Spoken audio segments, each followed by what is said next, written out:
भोपाल से प्रस्तुत हैं प्रादेशिक समाचार। नमस्कार, समाचारों के साथ मैं जितेंद्र रघुवंशी। पहले मुख्य समाचार। प्रधानमंत्री नरेंद्र मोदी ने कहा, कोरोना संक्रमण पर नियंत्रण के लिए लॉकडाउन अंतिम उपाय। प्रदेश में 30 अप्रैल तक रहेगा कोरोना कर्फ्यू। सभी कार्यालयों में 10% स्टाफ से होगा काम। केंद्र सरकार ने रेमडेसिविर इंजेक्शन पर आयात शुल्क किया समाप्त। और रामनवमी आज, कोविड-19 दिशा निर्देशों के अनुरूप होंगे आयोजन। अब समाचार विस्तार से।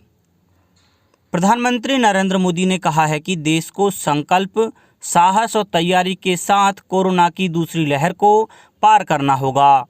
उन्होंने राज्यों से कहा कि वे केवल अंतिम उपाय के रूप में लॉकडाउन पर विचार करें।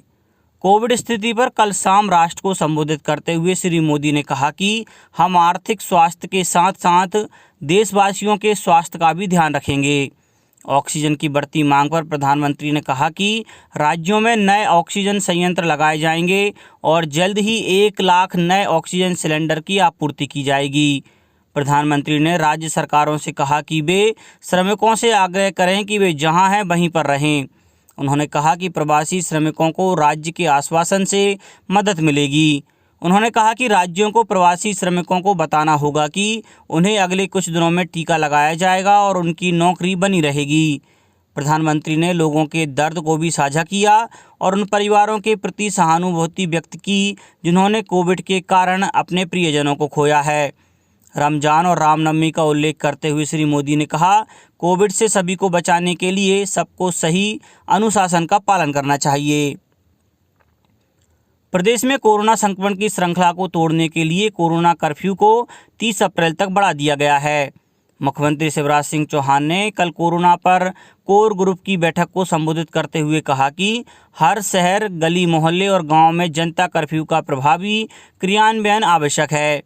मुख्यमंत्री ने कहा कि प्रत्येक व्यक्ति मेरा गांव कोरोना मुक्त गांव, मेरा मोहल्ला कोरोना मुक्त मोहल्ला, मेरी गली कोरोना मुक्त गली का संकल्प लें और इसका पालन करें। श्री चौहान ने कहा कि कोरोना संक्रमण की जिलों की पॉजिटिविटी रेट के आधार पर कलेक्टरों की रैंकिंग की जाएगी। कोरोना वायरस के संक्रमण को रोकने के बारे में सरकार ने कल नए दिशा निर्देश भी जारी किए। उधर प्रदेश में रोग प्रतिरोधक क्षमता बढ़ाने और कोरोना से प्रभावित व्यक्तियों के स्वास्थ्य में सुधार के लिए योग और आयुर्वेद का सहयोग लिया जाएगा। इस दिशा में श्री रविशंकर ने राज्य सरकार को सहयोग का आश्वासन दिया है। आर्ट ऑफ लिविंग की टीम योग, आयुर्वेद और मरीजों की मनोस्थिति को कमजोर तथा नकारात्मक होने से बचाने और उनका मनोबल बनाए रखने के लिए आवश्यक मार्गदर्शन देने में सहयोग प्रदान करेगी। राज्य में अब तक 3,50,720 मरीज कोरोना को मात देकर अपने घर पहुंच चुके हैं। इनमें 8,937 मरीज कल स्वस्थ हुए। वहीं प्रदेश में बीते 24 घंटों में कोरोना के 12,727 नए मामले सामने आए हैं, जबकि 77 लोगों की मौत हुई है। राज्य में संक्रमितों की कुल संख्या 4,33,704 और मृतकों की संख्या 4,713 हो गई है। कोरोना के सक्रिय प्रकरण भी बढ़कर 78,271 हो गए हैं। नए मामलों में इंदौर में 1,753, भोपाल में 1,694, जबलपुर में 874 और ग्वालियर में 1,061 मरीज मिले हैं। खंडवा में कलेक्टर ने कोविड-19 के संबंध में मीडिया को जानकारी देने के लिए अधिकारियों को दायित्व सौंपे हैं। यहां 32 पॉजिटिव मिले हैं। इधर सीहोर में 190, रायसेन में 193, सीधी में 93, उमरिया में 58, अनूपपुर 182, श्योपुर जिले में 73, मंदसौर में 72 मरीज मिले हैं। बालाघाट में कोविड हेल्थ सेंटर में ड्यूटी से इनकार करने पर 6 आयुष चिकित्सकों और 1 स्टाफ नर्स को सेवा से पृथक करने का आदेश दिया गया है। दतिया में 235, बैतूल में 208, पन्ना में 117, सागर में 236, नरसिंहपुर में 243, मुरैना में 145 नए कोरोना संक्रमित सामने आए हैं। सतना में प्रभारी मंत्री राम खिलावन पटेल और सांसद गणेश सिंह ने अस्पतालों का निरीक्षण किया। भिंड में कलेक्टर एवं पुलिस अधीक्षक ने जिले में बनाए गए कोविड केयर सेंटर्स का जायजा लिया। केंद्र सरकार में कोरोना मरीजों को किफ़ायती चिकित्सा सुविधा देने के लिए रेमडेसिविर इंजेक्शन पर आयात शुल्क समाप्त कर दिया गया है। इस कदम से दवा की आपूर्ति बढ़ेगी, कीमत घटेगी और मरीजों को फ़ायदा होगा। वित्त मंत्रालय की अधिसूचना में कहा गया है कि रेमडेसिविर की मुख्य सामग्रियों, इंजेक्शन और उसे बनाने में इस्तेमाल होने वाले विशेष तत्वों पर आयात शुल्क हटा दिया गया है। मंत्रालय ने कहा है कि यह आदेश इस वर्ष 31 अक्टूबर तक जारी रहेगा। रामनवमी आज देश भर में धार्मिक श्रद्धा और उल्लास के साथ मनाई जा रही है। यह पर्व भगवान विष्णु के 7वें अवतार भगवान राम के जन्म दिवस के रूप में मनाया जाता है। राष्ट्रपति, उपराष्ट्रपति और प्रधानमंत्री ने देशवासियों को रामनवमी के अवसर पर बधाई दी है। मुख्यमंत्री शिवराज सिंह चौहान ने भी प्रदेश की जनता को शुभकामनाएं दी हैं। उधर उज्जैन में रामनवमी पर निकलने वाली शोभा यात्रा और सामूहिक जवारे विसर्जन के कार्यक्रम निरस्त रहेंगे। देश में कोविड महामारी पर नियंत्रण के लिए 13 करोड़ से अधिक टीके की डोज लोगों को लगा दी है। स्वास्थ्य और परिवार कल्याण मंत्रालय ने बताया है कि कल लगभग 29 लाख लाभार्थियों को टीके लगाए गए। कोविड टीकाकरण के राष्ट्रव्यापी अभियान के 95वें दिन 19,18,000 से अधिक लाभार्थियों को पहला टीका और 9,80,000 से अधिक लाभार्थियों को दूसरा टीका लगाया गया।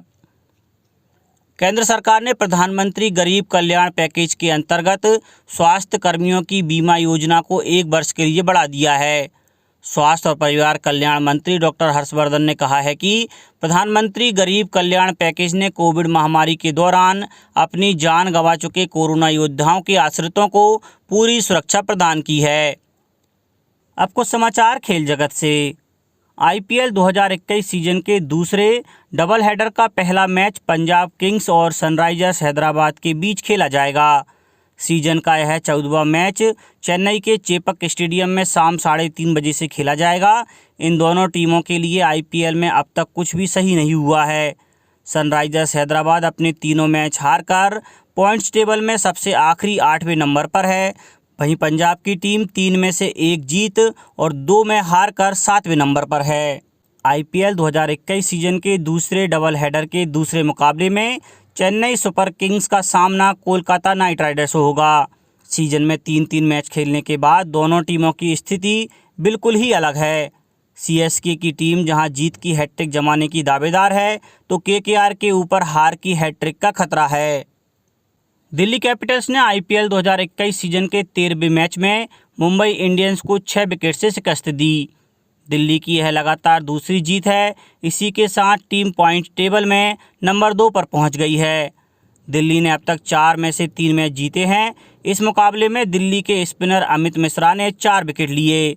उन्हें मैन ऑफ द मैच चुना गया। इसके बाद ओपनर शिखर धवन ने 45 रन की पारी खेलते हुए टीम को जिताया। मुंबई की टीम ने टॉस जीतकर पहले बल्लेबाजी करते हुए 9 विकेट गंवाकर 137 रन बनाए। इसके जवाब में दिल्ली टीम ने 19.1 ओवर में 4 विकेट गंवाकर 138 रन बनाते हुए मैच अपने नाम कर लिया। धवन के अलावा स्टीव स्मिथ ने 29 बॉल पर 33 रन की पारी खेली। मुंबई के लिए जयंत यादव, जसप्रीत बुमराह, राहुल चाहर और कीरोन पोलार्ड ने 1-1 विकेट लिया। अब कुछ समाचार संक्षेप में। राष्ट्रीय मीन्स कम मेरिट छात्रवृत्ति के लिए 2 मई को आयोजित होने वाली चयन परीक्षा को आगामी आदेश तक स्थगित कर दिया गया है। परीक्षा की नवीन तिथि पृथक से घोषित की जाएगी। मंदसौर जिले में वित्त मंत्री जगदीश देवड़ा ने कोरोना के इलाज के लिए विधायक निधि से 25 लाख रुपए स्वीकृत किए हैं। छिंदवाड़ा में परासिया विधायक सोहन वाल्मीकि ने विधायक निधि से 56 लाख रुपए जारी किए हैं। वहीं विधायक विजय चौरे ने कोरोना वार्ड में PPE किट पहनकर मरीजों का हाल जाना। शिवपुरी जिले में अन्य राज्यों से लौट रहे प्रवासी श्रमिकों का प्रवासी श्रमिक पोर्टल पर पंजीयन प्रारंभ किया जाएगा। रीवा विधायक राजेंद्र शुक्ल ने विधायक निधि से 30 लाख रुपए मंजूर कर संजय गांधी हॉस्पिटल को 30 ऑक्सीजन कंसंट्रेटर मशीन उपलब्ध कराई हैं। कोरोना मरीजों की बढ़ती संख्या के चलते छतरपुर जिले में शादी एवं अन्य समारोह पर रोक लगा दी गई है। नीमच जिले में कल 2700 लोगों का कोविड टीकाकरण किया गया। और सागर कलेक्टर ने बीना आगासौद में BORL प्लांट में बनाए गए BPSA ऑक्सीजन प्लांट का निरीक्षण कर उसे शीघ्र प्रारंभ करने के निर्देश दिए। अंत में मुख्य समाचार एक बार फिर। प्रधानमंत्री नरेंद्र मोदी ने कहा, कोरोना संक्रमण पर नियंत्रण के लिए लॉकडाउन अंतिम उपाय। प्रदेश में 30 अप्रैल तक रहेगा कोरोना कर्फ्यू। सभी कार्यालयों में 10% स्टाफ से होगा काम। केंद्र सरकार ने रेमडेसिविर इंजेक्शन पर आयात शुल्क किया समाप्त। और रामनवमी आज, कोविड-19 दिशा निर्देशों के अनुरूप होंगे आयोजन। इस बुलेटिन में इतना ही। घर पर रहिए, सुरक्षित रहिए और सुनते रहिए प्रादेशिक समाचार।